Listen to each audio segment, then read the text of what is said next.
Hello, everyone. Looks like we are live. Welcome, welcome. My name is Manar Adley, and I am the founder and director of MintPress News and your host of the Mintcast podcast. This is the official podcast of MintPress News. This show is made possible by supporters like you, and as we face shadow banning on so many platforms and the crackdown on independent anti-war journalism intensifies, we ask that you support us by becoming a member on our Patreon page, which we will link in the comments below. The Mintcast podcast is also available on all of your favorite podcast platforms. So let's get started. Amid ongoing endless wars and embarrassing military defeats, the United States Army is facing a recruitment crisis. Only 9% of Generation Z report having any interest at all in joining the military. So it seems that the Army has come up with a novel solution to try to recruit more young people using thirst traps. According to our guest today, the military is using a generation of e-girls in uniform posting sexually suggestive content in order to lure horny young men into enlisting.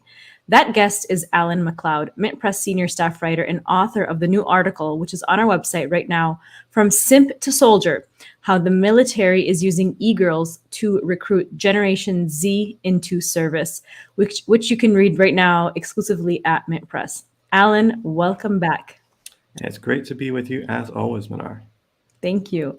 So I want to start by talking about Haley Lujan, one of the people you based the article around. Who is she and why did she pique your interest as one of these e-girls the military is using?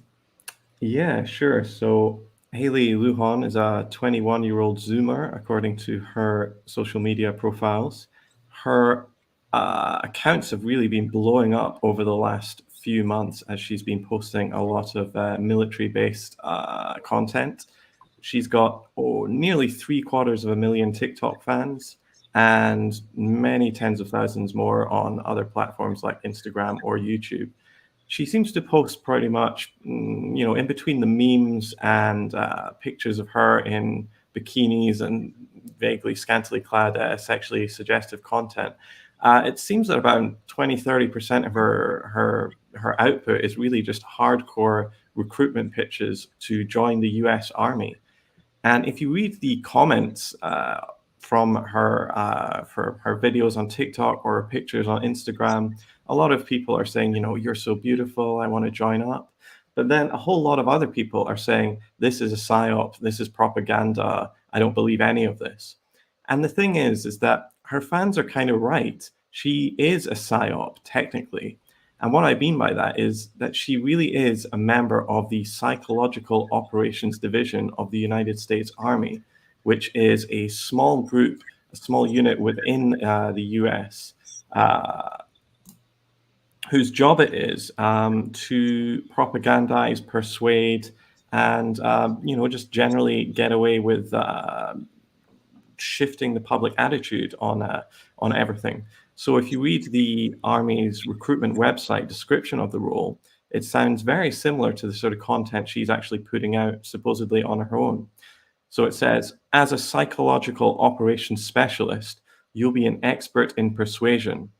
And then it goes on to say, quote, you'll assess and develop the information needed to influence and engage specific audiences.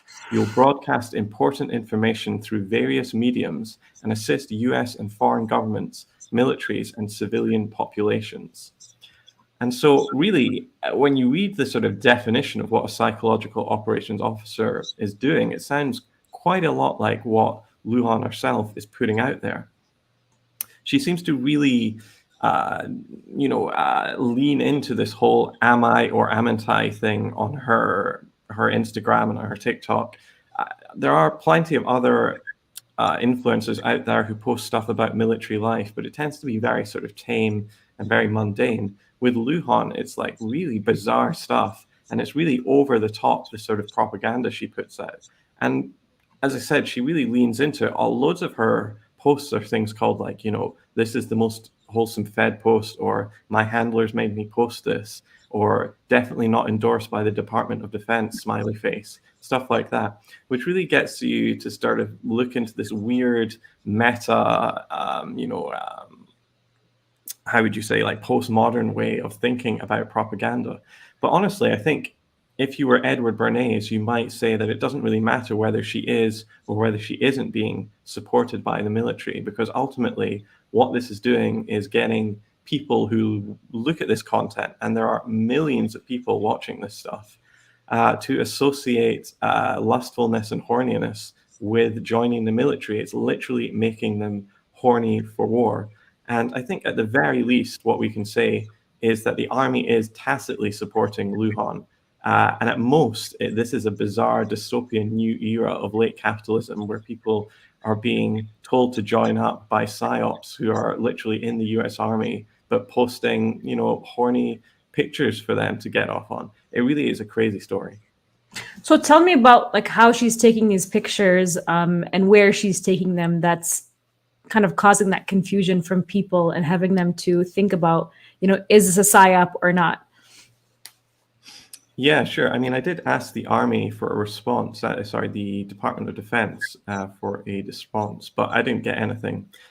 They're famously image conscious. They're like Disney or whatever. They really have a tight control over how they're presented in mass media. But so many of these images that she's posting come from classified US Army bases, which you can't get in unless you are, either a member of the military or have special dispensation to get there. So she's posting them from, these big military installations, like, for instance, Fort Campbell, where she appears to be based, which is on the Tennessee-Kentucky border and houses thousands of troops. So it seems clear that,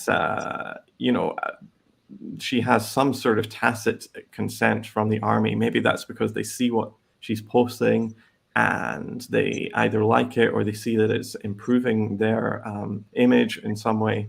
But it's clear that, to some extent that the military is on board with this. We don't know how much they're actually like contributing to this, but certainly the military, for instance, the official Air Force media guide states that you are encouraged to use social media to share your experiences as an airman, because they say your stories might inspire someone to join the Air Force, support the Air Force, comfort a parent or spouse, improve morale, or correct inaccurate information.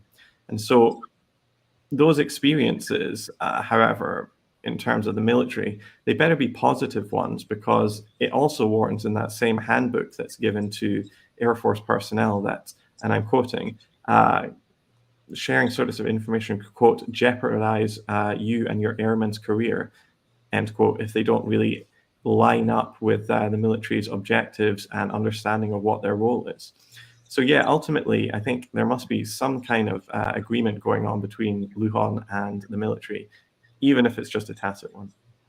Well, and she's not the first, nor will she probably be the last woman to be used to lure young men into joining the military. I mean, Israel famously uses the same kind of tactics online to hypersexualize the Israeli military. Using women to lure people into the Israeli military, and also to kind of show that Israel is a so-called liberal state that has many women in the military. So Luhan and the other woman you profile in the article, which is called, the article is called "From Simp to Soldier: How the Military is Using E-Girls to Recruit Gen Z into Service," which you can find on our website. Talk to me about the other women that are being used by other militaries, perhaps the Israeli military, that are using, beautiful, sexy young women to, as part of their propaganda campaign to showcase the military. Yeah, I think Israel is probably the OG on this exact issue. They have been using female faces to color their image for a very long time. And Luhan is a small fry compared to the queen of the Simp to Soldier pipeline, which is Natalia Fadeev, who is a Israeli IDF military police woman who gained infamy as the so-called IDF cat girl. posting images of her wearing, cat ears and doing extremely suggestive content, all while also wearing military uniforms.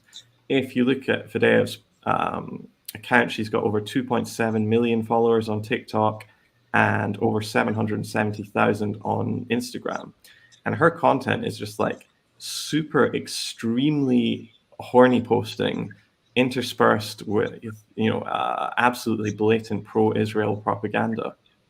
So she, for instance, has a whole playlist on YouTube which is called something like The Truth About Israel, which she talks about how Palestinians are an invented people, the Israeli military is the most moral army in the world, and how Israel is this bastion of human rights and a safe haven for LGBTQ people. But this Fadeev is not really the only person doing this.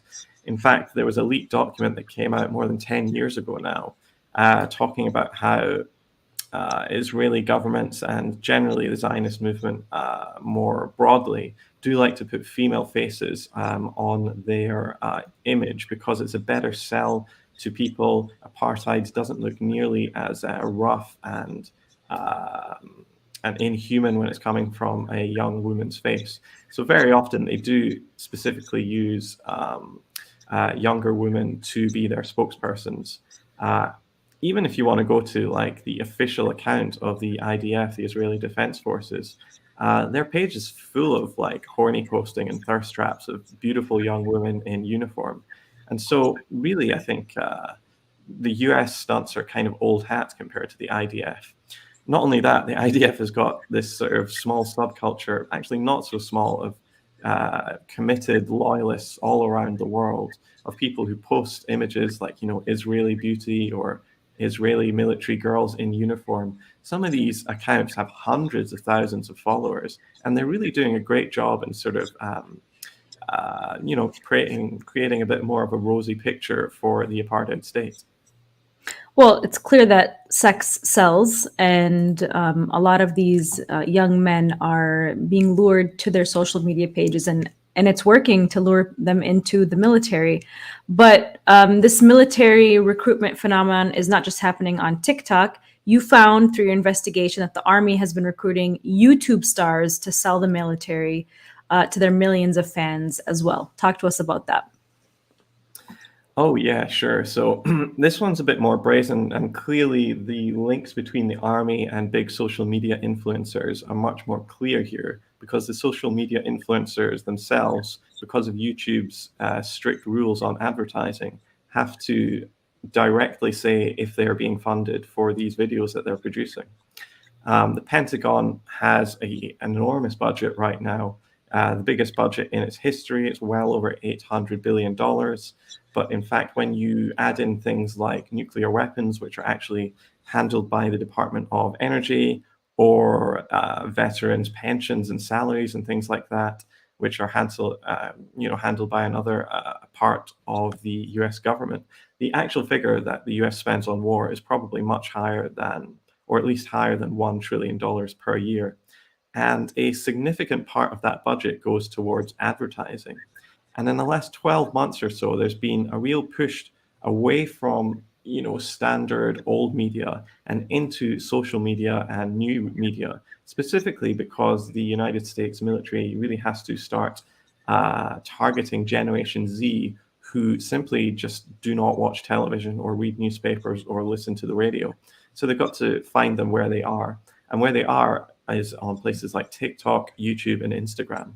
So when we're talking about YouTube, for example, in the last 12 months, there have been a number of huge influencers who have done very similar, eerily similar videos, actually, all about how they are, quote unquote, joining the army or joining the military or the Marines or whoever for a few days.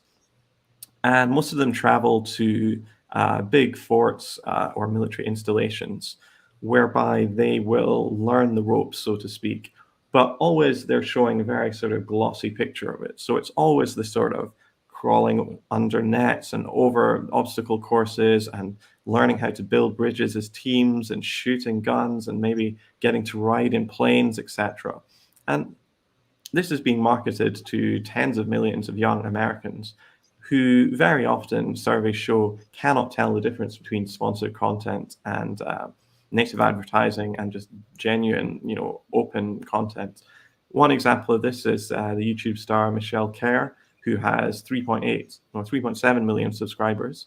She joined the army for a video. She traveled to Fort Benning in Georgia, where, as I said, jumped over obstacle courses, trained to jump out of a plane, etc. She never talked about Fort Benning's infamous reputation for training some of Latin America's worst dictators and most brutal human rights abusers.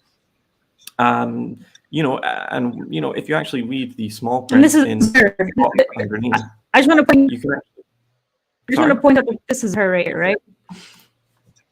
I just wanted to point out that this is her in the video. This is her video exactly. that you're.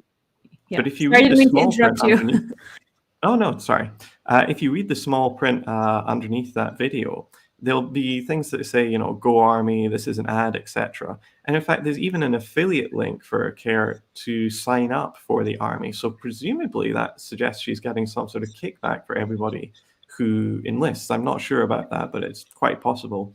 And that video we're watching on YouTube, as you might have seen, eagle-eyed viewers, had about 2.8 million views. And This isn't even, the biggest star that's doing this. One of the big mega influencers, Ben Azalart, I think you pronounce his surname like that, made pretty much the same video. It was called YouTubers versus the US Army, where he also glamorized military life, and he was interviewing officers who said, the whole point of the army is about transforming an individual, bettering yourself, traveling the world and becoming, a better version of who you are. And again, Azalart, like Kerr, was also careful to direct his 20.8 million subscribers towards an army recruitment link, saying, these challenges are incredible, but if you have any interest in joining the military, click this link, etc. And there is an absolute ton of these when you start actually looking for the hashtags, the ads, the Go Army hashtags that these people are using on YouTube. So many of them are just fawning with praise over the military, talking about how we appreciate and love all of you.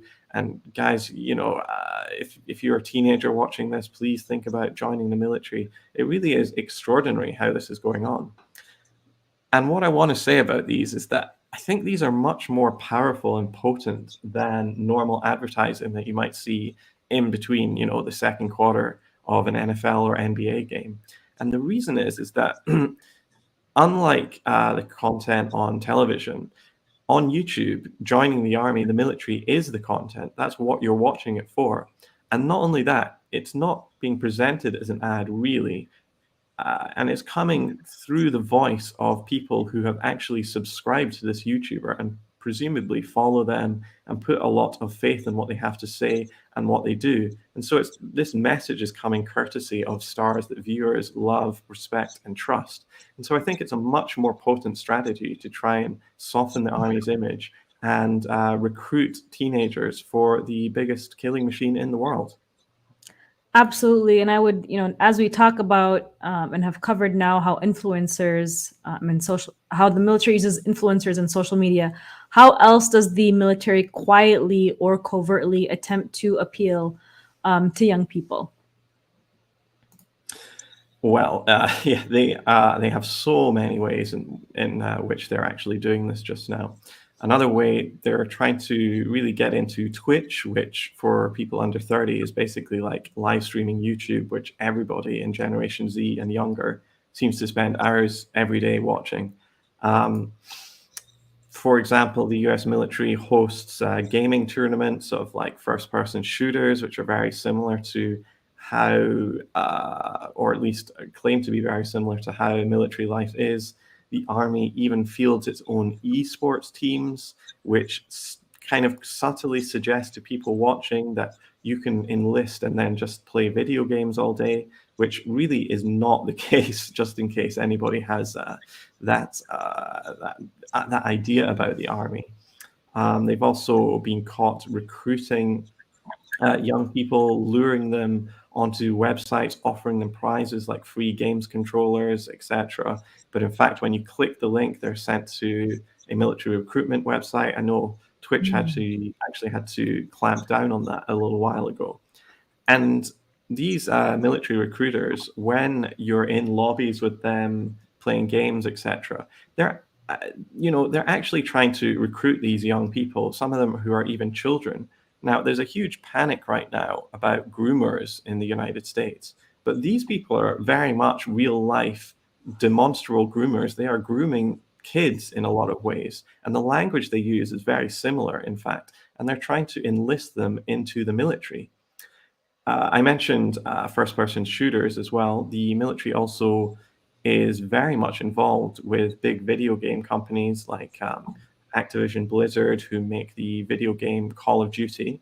Um, Leaked documents, or sorry, documents obtained under the Freedom of Information Act show how the military actually works quite closely with Activision Blizzard and other big companies to make them, in their own words, and I quote, more credible advocates, end quote, for the military.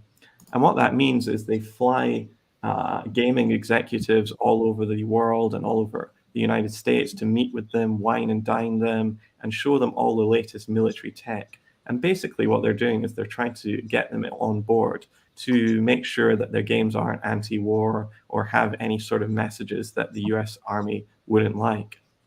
And this goes so far as to even try to infiltrate big gaming companies. So, for example, Activision Blizzard, which makes the most popular military game, Call of Duty, their upper management is absolutely stacked with former national security state officials. One obvious example of this is Brian Bulatow, who is Activision Blizzard's chief administration officer right now. He was a former army captain and a consultant for McKinsey and Company. But until 2018, he was actually the chief operating officer for the CIA, which makes him third in command of that particular agency. And when CIA Director Mike Pompeo, who was Trump's director, moved over to the State Department, Bulatow went with him and was appointed the Undersecretary of State for Management. By all accounts, he was quite a tough man to get, involved with, and it was very difficult to work with him. But when the Trump administration failed in their bid for re-election, Bulatow, instead of going back to the CIA or the State Department, took this absolutely bizarre turn in his career and was appointed one of the highest ranking members of a fun video games company, despite having no relevant experience to the entertainment industry. Now, that to somebody who is a bit naive might sound absolutely ridiculous. How could this person get this job? But if you think of video games as, the cutting edge of propaganda, selling war to children, suddenly it makes much more sense why higher ups from the CIA and the State Department would want to be in these video game companies. Another example of this is Fran Townsend, who is also at Activision Blizzard. She's their senior counsel, and until September, she was the chief compliance officer and executive vice president for corporate affairs. Before joining Activision Blizzard, Townsend had a long career in the national security state. She was head of intelligence for the Coast Guard, and then served as Condoleezza Rice, who was the Secretary of the State at the time. She was her counterterrorism deputy, and in 2004, President Bush actually appointed Fran Townsend to his intelligence advisory board. So she was really one of the key people in George Bush's ear at the start of the Iraq War. You could even call her like one of the terrorism czars for Bush. And really, in her job in the Bush administration, her job was basically to whip the American public into a fear about a potential terrorist attack or a dirty bomb going off in the United States, which never obviously came after 9/11. She was one of the people who really popularized the term enhanced interrogation techniques, which was a 2000s euphemism for torture, especially the stuff that was going on at Guantanamo Bay. And in fact, the person who was in charge of Guantanamo Bay, Lieutenant Colonel Stephen Jordan, he actually, he wasn't in charge of Guantanamo Bay. He was in charge of Abu Ghraib. He actually alleged and has testified that Townsend put a lot of pressure on him to ramp up the torture program at Abu Ghraib, reminding him many, many times that he needed to improve the intelligence output from the Iraqi jail. Townsend has never apologized for this. In fact, she continues to use to support enhanced interrogation techniques. And during the Trump administration, it was actually widely reported that she had been offered the job as head of the FBI, or at least that Trump was considering offering her that job. But instead of taking that job, she instead gets appointed to this video game company, Activision Blizzard, which makes the most popular military shooter. So again, we have to ask ourselves, why is this happening? And unless we really frame this in the sense that the national security state is deeply, deeply involved with all levels of pop culture in the United States, we won't understand this. I mean, Call of Duty, its reach is absolutely billions, and video games are a huge industry, which are, in some ways much more important than things like movies because they are primarily used by young people. And then young people will play these things for weeks and months on a time. So it really is a fantastic medium to get pro-war propaganda out there. And I think that's exactly what the military is doing here. Well, and all of these young people are impressionable. Their brains are still developing and their view of the world is developing. And so what better way than to basically program their subconscious to support war. And that was really cool of Trump to try, in his attempt to drain the swamp, right? That was definitely not a draining the swamp kind of move. Yeah. No. So one thing that stands out is an obvious one is that the United States of America is and it is run by a war economy.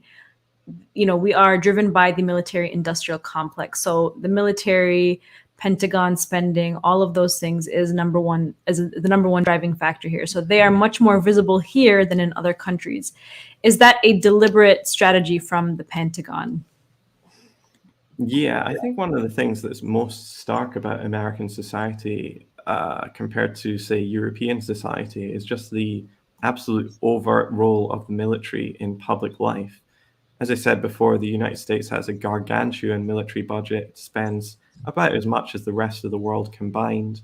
In fact, there was a recent study from the Institute for Policy Studies which showed that the United States spends at least or the same as 144 nations on its military combined. And that doesn't include, as I said, nuclear weapons or veteran stuff. But military worship is just baked into American life. Phrases like "thank you for your service" simply don't really exist in other parts of the world. This is something that really only happens in the United States, and it's not entirely natural. In fact, the military has spent decades trying to push this sort of military worship into public life. And many ways they go about it are actually, really quite surprising. If, for instance, you go to a sports game, you might be actually at some sort of military parade or recruitment rally that you didn't know of. Major League Baseball, for example, in May had this huge military appreciation day where all on-field personnel, including players, umpires, and the rest, were mandated to wear camo baseball caps and encouraged to wear other items of camo clothing, all in a sort of sense to try to link America's sports with America's other passion, which is war. You can see jet overpasses happening outside sports stadiums all the time. This usually happens on Veterans Day when, sports leagues like the NFL, suddenly everybody's wearing, camo stuff. The military has a huge presence in schools in the United States, which really doesn't happen in a lot of other countries. There are laws in other countries to prevent children and other young people being, given the hard sell by recruiters. In fact, a lot of countries just ban the military altogether from coming into government buildings like schools. We in the United States are, as I said, basically an extremely militarized society. It's almost like it is at war permanently. And the reason for that is that it's true, the United States is at war constantly. The 247 years it has been an independent country, 227 of those have been spent at war. And most of the earlier ones, most of the earlier days were spent, attacking the native population. And so really, you could say this is a country that's addicted to war, that's founded on war, and continues to thrive because of war. As the great writer Chris Hedges says, war is a force that gives us meaning. And ultimately, as I always say, it's very hard to understand the United States and how it operates in a global context if you're not really thinking of it as a worldwide empire. And of course, if the United States is an empire with 800 military bases encircling the globe, bombing 7 or 8 countries simultaneously, as President Obama was doing, empires need armies. And where are you going to get these armies from? You need the cannon fodder from somewhere. And so ultimately, the United States has constantly marketed people marketing a military life to working class Americans. And it's generally poorer Americans who are sucked into this because they don't have the money for college, or they don't have a way out of this poverty. And so recruiters come along, promise them all sorts of things, half of which aren't even true. And yeah, I can see why ordinary Americans might consider taking this military route out of their poverty. But ultimately, what I would say is so many people, so many people who go into this end up broken, if not physically, morally, or psychologically as well. The rates of post-traumatic stress disorder among military veterans is absolutely enormous. Between 6,000 and 7,000 soldiers kill themselves every year, which is more than die in the battlefields. There's very little help from the military once you actually de-enlist. Only 17% of Army recruits in the United States stay long enough to actually gain a full pension.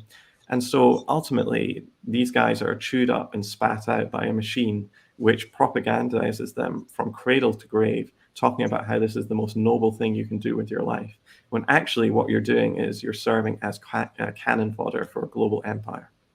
Absolutely. I mean, that was brilliantly said. And it kind of reminded me too, apart from just how horrific the PTSD is for all of these service members that come back and they really don't get the care that they need. A lot of them end up getting addicted to the prescription drugs that they take for anxiety. And they end up committing suicide or going or becoming psychotic because they lose touch with reality because they're so traumatized. But I remember, Alan, because I was born and raised here in America, and living in a post 9/11 world, the U.S. military tried to recruit young Muslims like myself to join the military to work as translators. And so I was contacted numerous times straight out of high school to try to join the military. And of course, I never did.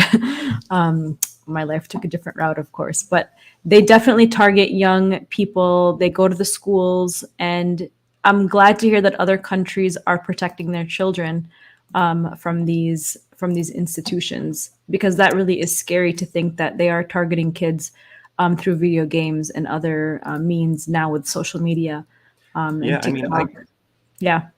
I grew up in the UK, and I did say we in America earlier. And, as I said, I grew up in the UK, but I said that because it doesn't matter where you're from. The United States is such a global hegemon that we basically live in one country, which is the US, which is why everybody looks to the elections and pays attention to them, because it really matters if you're from the Middle East or the East Asia or wherever you're from. It really does matter who is in charge in Washington, because, you're basically finding out whether you're going to get bombed or not. So, yeah. And also the United Kingdom has an absolutely horrible record when it comes to its military and its imperialism. The UK is one of the only countries which officially uses child soldiers up until this day. So there's not that much, to write home about when it comes to the UK either. Well, and when I was contacted, I just want to add this this comment. When I was contacted, I actually yelled at the guy who's trying to recruit me and told him, "You are currently bombing, Iraq. You've destroyed Afghanistan. There's no way that I would ever join the military and work for you." So just want to make sure I put that got out a different style to me. If that was me, I'd have just been quietly saying, "No thanks," and moved on. Well, when you grow up in a post 9/11 world in America as a Muslim, as a Palestinian, you become enraged by all the propaganda. So one of the topics you cover most frequently for us at MintPress News is how the national security state inserts itself into social media and pop culture Could you tell us about the extent to which Hollywood has been corrupted by the Pentagon as well? Yeah, so I talked about video games and social media a lot, but one of the biggest ones is television and movies, and this has been going on for decades. I mean, researchers like Tom Secker or Tricia Jenkins or Matthew Alford keep unearthing the extent to which the Pentagon and the CIA are involved in pop culture by getting just troves of FOIA'd information about the sorts of TV shows and movies they're involved in. So, for instance, Tom Secker and Matthew Alford's latest research, which has been going on for 15 years or more now, shows that perhaps up to 10,000 movies and TV shows have been co-produced or otherwise influenced by the Department of Defense. Um, Access to either stuff that the CIA has or the military has is kept tight under wraps. If you're a film producer and you want the latest battleships, or you want tanks, or you want access to the latest fifth or whatever generation fighter we're on now, or if you want thousands of men in uniform for cheap or for free, you really have to go cap in hand to the military, because those things are either extremely expensive to use. I mean, think about how much it would cost to hire out one of these F-35s, if you even can do that, or they're just absolutely off limits. And the military is really the only place that has this wealth of resources. And there is a quid pro quo going on there. The military gets involved in these titles, but they don't do it for free. They don't ask for money very often. They do have some kind of income going on, but generally there is a quid pro quo going on, which is the military accepts being involved, but what they want is editorial control over the script. And what the documents that I've looked at and published at MintPress News, for example, in one article you can read about, one article is called "How the Pentagon Leaned on Hollywood to Sell the War in Afghanistan." If you go through the declassified documents, the ones obtained under the Freedom of Information Act, it really becomes clear that the military is calling the shots here. They are dotting every I and crossing every single T of any title that they're involved with. And they often say that they're doing this just to make sure that the military is presented accurately and there are no factual mistakes. But again, if you read the documents, that becomes absolutely clear that that's not the case, because the people at the Department of Defense insist on taking very often true information out of films and changing it around so that the military doesn't look as bad. So things like veteran suicides get cut, things like veterans joining up because they have no other opportunities gets cut. Even things like having tattoos or having longer hair or a beard or anything like that, they're very, very famously image conscious. All that stuff gets taken out. And the sorts of emails that gets exchanged show that there is an absolute my way or the highway rule by decree by the Department of Defense, meaning that you are going to change absolutely everything about this script. And if you don't, we're pulling the plug. And the list of films that the US military has been co-produced on is absolutely extraordinary. Obviously, many of the military films are in there, but also some of the biggest franchises you can think of, like Iron Man franchise, the Avengers franchise, Transformers, James Bond, Jurassic Park franchise. All of these sorts of things are being made with the help of the Department of Defense, who insist that the military is presented in an extremely positive light. I would urge everybody to go on the Internet Movie Database, imdb.com, and just look up one guy, Philip Strubb. He was until very recently, before he retired, he was the Department of Defense's liaison out in Los Angeles. And the list of films that he is credited as having a role on is absolutely staggering. I would say arguably, maybe only Steven Spielberg has a better resume than Philip Strubb, and perhaps not even him. The sorts of films that he has been involved in for decades, usually his role doesn't say production or producer, it'll say something like special thanks. But the emails that I've seen show that he is actually rewriting whole scripts from head to toe, changing out narratives and storylines to make the military look as good as possible. It is extraordinary the sort of power that the Department of Defense has over popular culture. And if you don't go along with this, your film probably won't get made because, again, these researchers that I've worked with have found lists of hundreds of movies that were rejected by the Department of Defense for collaboration. And these hundreds of movies never got made. So they got to the point where they wrote the script and actually went to the military. Then the military said no, and that was a deal breaker. Wow. Because, of course, if you don't have the military's help, it's going to cost you millions and millions of dollars to shoot some of these scenes involving helicopters and planes and large amounts of people. And then you'll probably get pushback from the military and maybe even the president saying this film is un-American, and there might be flack, and suddenly movie theaters like Disney are thinking, shall I pull this film? And suddenly, if you have a box office flop that's considered anti-American, suddenly your name is kind of mud in Hollywood, and you can't get another job going. You can't get another gig making another film. So people steer clear of this. Getting rejected from the Department of Defense is a big, big deal. And a lot of films have their entire outlook changed. I mean, one example is probably Charlie Wilson's War. I think that's the most crazy one.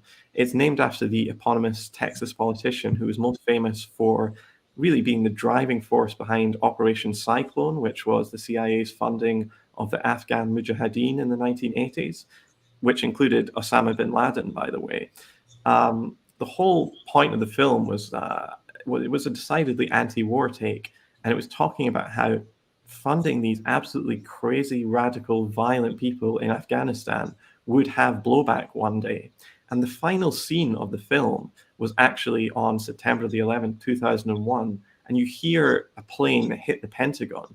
And the whole point of the film has been driving up to this point, and the message is the CIA funding bin Laden ended and caused 9/11.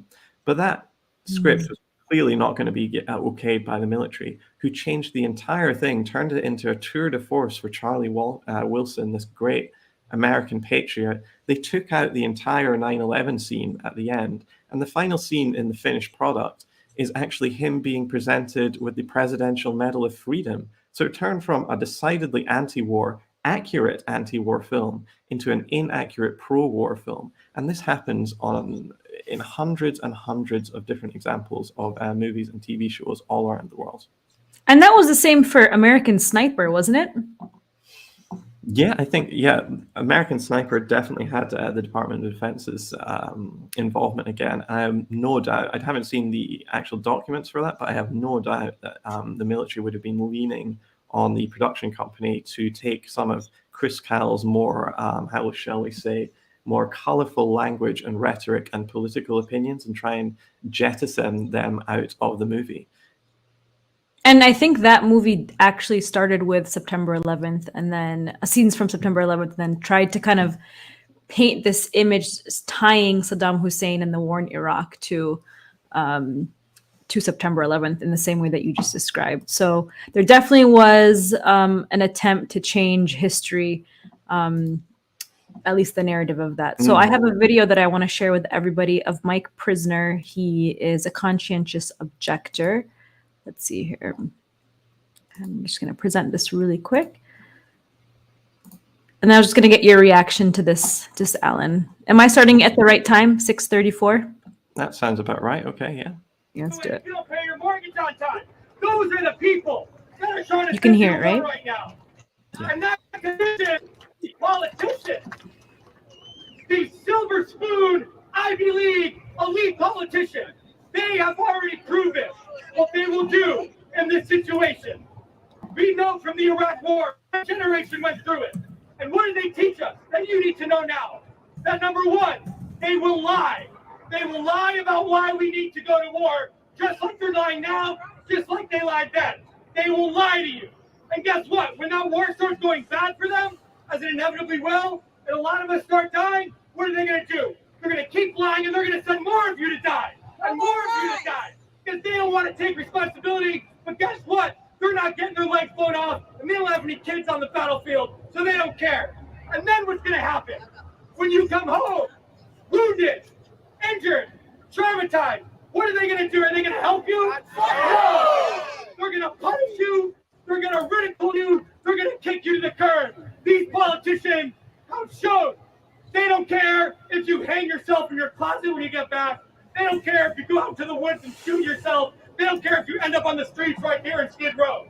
They have proven they do not care about our lives, and they have no right to dictate any control over our lives. Okay. But you have the right. You have the Is that enough? And moral right. Yeah, I Say think so. no to their order. I mean, my first impression of that is he's basically said in a much more verbose and passionate way what I've been trying to say over the past 20, 30 minutes. I think, Mike Preisner is a really interesting and remarkable person. He's an anti-war veteran now. I think he served in Iraq, and that was an anti-Iraq rally.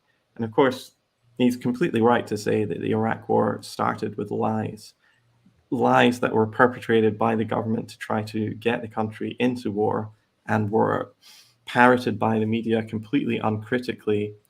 I say completely uncritically. There were a few critical voices like Chris Hedges, Phil Donahue, Jesse Ventura, but almost to a man, those people were forced out of the industry because of their opposition to an illegal and immoral war that was, as we now know, very clearly based on lies.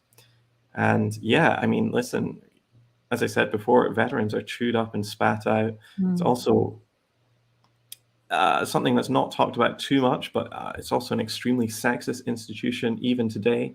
1 in 3 women, according to the VA, get sexually assaulted or raped while serving. And that's how many people are reporting it. So I wonder how many people are not reporting it. In fact, there was a huge scandal in the 1990s. It was called the Tailhook scandal, where 83 women in uniform were sexually assaulted in one series of events. And in fact, in the write-up of this, which caused national scandal, just to bring it back to movies, the military actually talked about how there was a Top Gun mentality fostered by the higher ranks of the military, which allowed this sort of sexual assault to go on unchecked and perhaps even promoted in some ways. And that reference to the Top Gun mentality was actually probably the main reason why Top Gun was nixed by the military for decades. They didn't want to touch the film despite the fact that it had been such a commercial success. And we had to wait till the 2020s for a remake with Tom Cruise in the leading role again.